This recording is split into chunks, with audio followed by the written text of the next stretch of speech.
ఆ రోజు నువ్వు అగ్గిపెట్టి దొరకలే, పెట్రోల్ దొరికింది కానీ ఆ రోజు అంతమందిని మా శ్రీకాంత్ ఎంతోమంది చంపినావు. ఇవాళ ప్రశ్నించినందుకు అవినీతి మీద ప్రశ్నిస్తే చంపేస్తావా? ఎంతమంది చంపుకుంటూ పోతారు మీరు?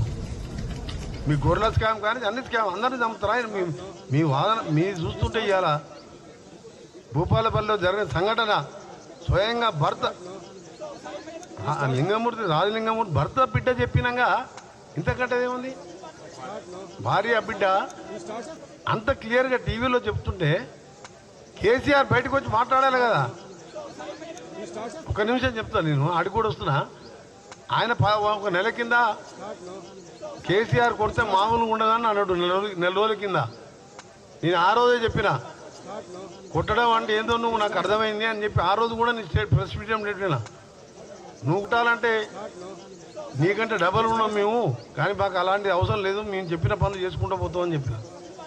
నిన్న వచ్చి కాంగ్రెస్ పార్టీ గ్రాఫ్ తగ్గిందంట. అసలు 15 నెలల ఓనుకన్నా కనబడ్డావా?